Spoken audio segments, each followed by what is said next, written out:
to the family, Mrs. Oliver.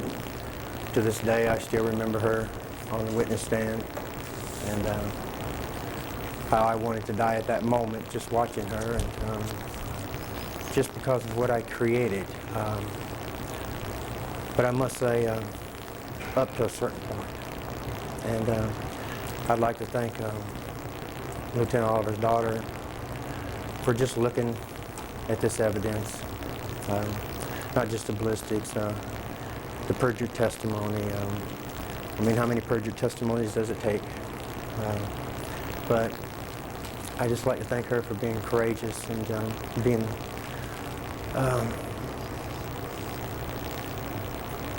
it's just hard to describe, explain how a person could grow up such as her and feel the way she is. But I also believe that and know that she looked at it and sees that something's not right here. And to the state of Tennessee, I'm sorry. I'm sorry that we're here. Sorry that it happened, of course. But everything isn't the way that it's being presented. There wasn't just a shootout. I did try to surrender. I was struck in the head. There are 3 witnesses that were never brought to trial. There's a police officer that stated that first thing he noticed upon arrest that I had blood on my face from a previous encounter with somebody. All that I didn't know about, but it validates that that it wasn't just my word and just me making this up. And with all due respect, Officer Parker testifying, he testified about the corner of that building. Said I shot at him, said I turned and fell, discharged a shot straight up in the air. That didn't happen, just simply didn't happen, and the evidence bears it out on the crime scene diagram. There are no shell casings, and automatic kicks out the shell casings. With all due respect, also Officer Stoddard testified that I'm shooting all these shots. Where are the shell casings? They're not there because it didn't happen. I discharged 2 shots in a daze when I was struck. And I still to this day, although I didn't push it at court because my attorneys led me to believe that if I said anything that would seem like I'm trying to shift anything towards the police, that I would lose that 1 millimeter of a chance for a life sentence. So of course I downplayed it.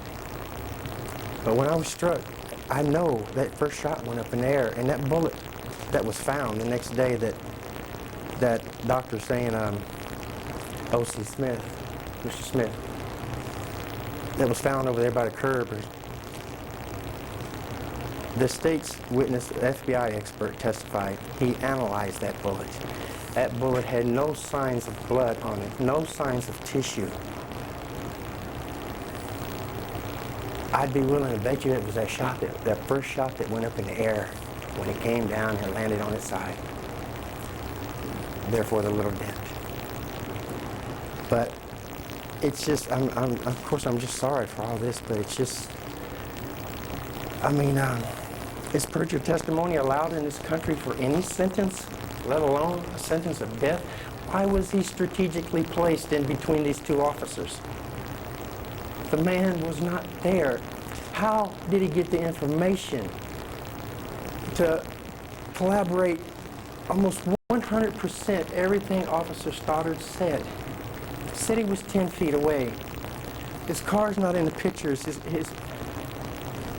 The man wasn't there. And I know everybody's got to know this.